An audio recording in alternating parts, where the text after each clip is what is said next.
नमस्कार, मी कीर्ती गायकवाड. स्वागत आहे आपलं आय न्यूज 28 मध्ये.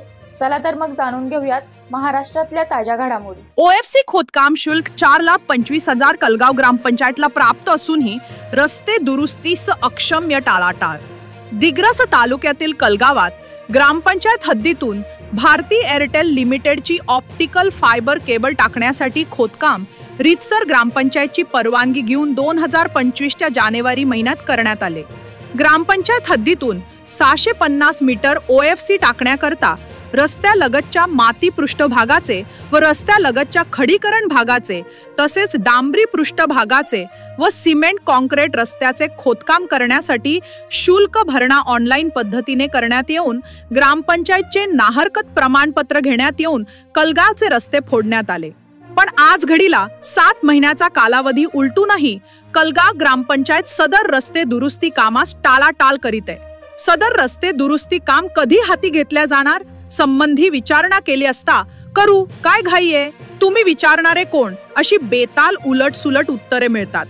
सर्वांना माहित आहे सध्या पावसाळा चालू आहे.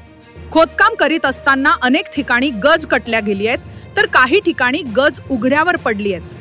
सदर रस्ता गावचा मुख्य रस्ता असल्यामुळे वर्दळ बऱ्यापैकी असते, पण ग्रामपंचायत सदर बाबीविषयी गांभीर्याने कार्य करीत असल्याचे दिसून येत नाही. उद्याला एखादी अप्रिय घटना घडली तर जबाबदारी कोणी घेणार आहे काय? सदर खोदकाम करत असताना 2 ठिकाणी रस्ता आडवा फोडण्यात आला.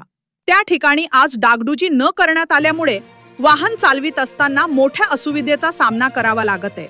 शाळकरी विद्यार्थी सुद्धा याच रस्त्याने ये जा करतात, पण तरीही ग्रामपंचायत सदर कार्य हाती घेत नाही. ह्याला काय म्हणावे अशी स्थिती आहे.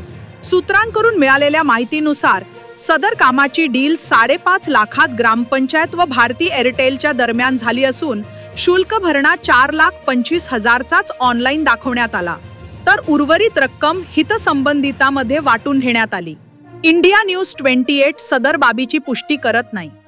सद्यस्थितीत कलगाव ग्रामपंचायत रस्ते दुरुस्ती कार्य करण्यास जो विलंब लावत आहे त्यामुळे सामान्य जनतेत कुजबूज एकावयास मिळते की सदर निधीची विल्हेवाट कर लावल्या गेली नसेल अशी शंका जनमासात निर्माण होते. सदर निधी कायम आहे की त्याची वासलात लागली? ग्रामपंचायत रस्ते दुरुस्ती कार्य आता तरी हाती घेणार की प्रश्न कायम राहणार. बघत रहा अशाच ह्यासारख्या विविध समस्या अपडेट्स घेऊन लवकरच हजर हो. न्यूज आवडली असेल तर आजच आमच्या चॅनलला लाईक, सबस्क्राईब व शेअर करायला अजिबात विसरू नका. भेटूया पुढच्या भागात. इंडिया न्यूज 28 यवतमाळ जिल्हा मुख्य प्रतिनिधी राजाराम राठोडची रिपोर्ट.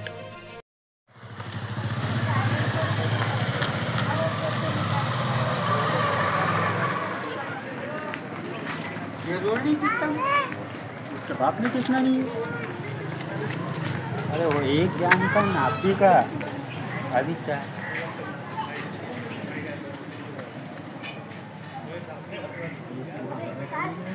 अरे फ्रिज है ना कभी बात है ऐसा कुछ है उन्होंने परमिशन किसके पास से लिए, क्या करे तो लेना पड़ेगा नहीं. ग्राम पंचायत वाले ने खाली है ना, आप क्या